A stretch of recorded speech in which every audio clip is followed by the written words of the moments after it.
সন্ধ্যা বন্ধুরা। আজকে কোনো ব্লগ নিয়ে আসিনি। আমাদের এখন সময় ভীষণই খারাপ যাচ্ছে। মেয়ের জ্বর হয়েছে, তোমরা সবাই জানো, আমি তোমাদের সবার সাথে শেয়ার করেছি। কিন্তু ভীষণ একটা দুঃসময়ের মধ্যে দিয়ে যাচ্ছি।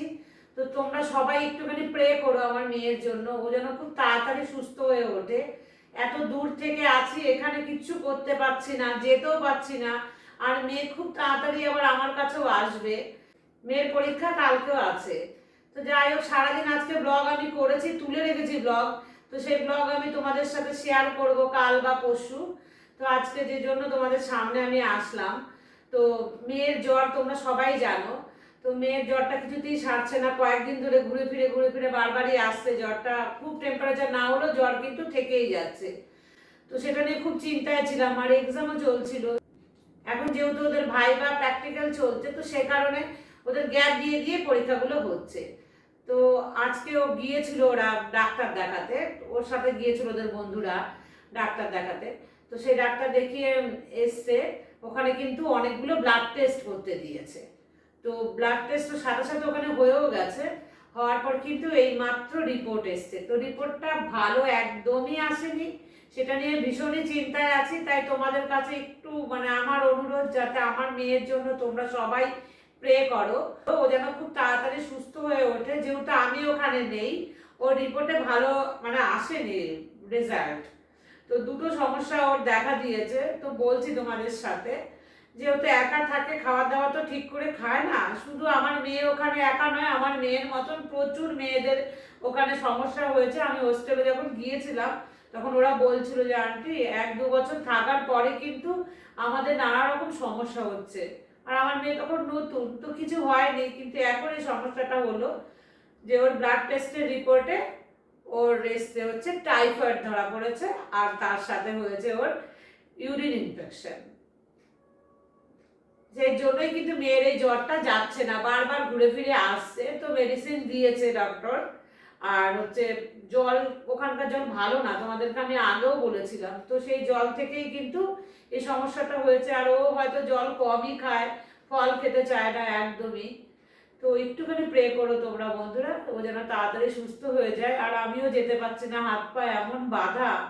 মেয়ে বলছে যে আসতে হবে না মাম্মা, তুমি ওখান থেকে চিন্তা করো না, আমি ওষুধ খাচ্ছি, ঠিক হয়ে যাবে। জ্বরটা কমে গেলেই অন্তত আমি তো একটু সুস্থ হব।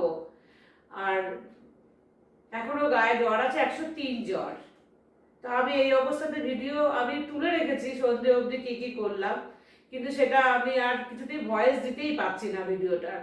তো সেই জন্য আমি তোমাদেরকে দিলাম না। আর যতক্ষণ মেয়ের গায়ে জ্বর থাকবে আমি হয়তো ভিডিও দিতে পারবো না। এখন ওষুধ আজকে খেয়েছে একটা, তো কালকের দিনটা খেলে হয়তো বোঝা যাবে। যদি জ্বর আর ঘুরে ফিরে না আসে, একটু মন থেকে আমি শক্ত হব। আমার একটুখানি মনে হবে যেন একটু মেয়ের শরীরটা ভালো হলে আমার ভালো লাগবে। তো যাই হোক বন্ধুরা, আমি তোমাদেরকে অনেকবার বললাম, আবারও বলছি, একটু প্রে করো মেয়ের জন্য, যেন খুব তাড়াতাড়ি সুস্থ হয়ে আমার কাছে চলে আসে। খাওয়া দাওয়া, ডাবের জল, নানা রকম যে ফলের রস, এ সমস্ত মেয়ে ওখানে খেতে চাইছেও না। আর ওখানে ডাব মেয়ে বললো পেয়েছি ডাব, 90 টাকা করে নেবে। তো বললাম যে 90 টাকা করে নিক, যাই নিক, তুই এখন রেগুলার একটা করে ডাব তো খাবি ওখান থেকে। তো কে দিয়ে আসবে, এটাও একটা সমস্যা। যাই হোক, ওখানে লোকজন আছে, ওরা হেল্প করবে মেয়েকে। কিন্তু মনটা ভীষণ খারাপ। তাই আজকে ব্লগ দিলাম না বন্ধুরা। নেক্সট দিন আমি চেষ্টা করব, মেয়ের জ্বরটা আশা করি বন্ধ হবে। ডক্টর বলেছে যে এই মেডিসিনগুলো খেলে তোমার আর জ্বর আসবে না, তবে খুব সাবধানে থাকতে হবে। আর জল থেকেই হয়েছে সমস্যাটা। তো বলেছি বিসলেরির জলও মেয়েকে কিনে নিতে, তুই নর্মাল জল ওখানকার হোস্টেলের খাবি না। তো মেয়ে বললো যে 10 লিটারের একটা বিসলেরির জলের বোতল আমি কিনেছি। আমি বললাম ওটাই খাবি তোরা, তুই খাবি ওটা বিশেষ করে।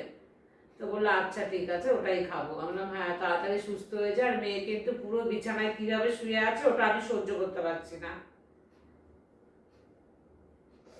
তো বন্ধুরা যাই হোক, মেয়ে একটু সুস্থ হলে আমি তোমাদেরকে কিন্তু ভিডিও দেব। আর এই আপডেটটুকুই দেওয়ার জন্য তোমাদের সামনে আমি আসলাম।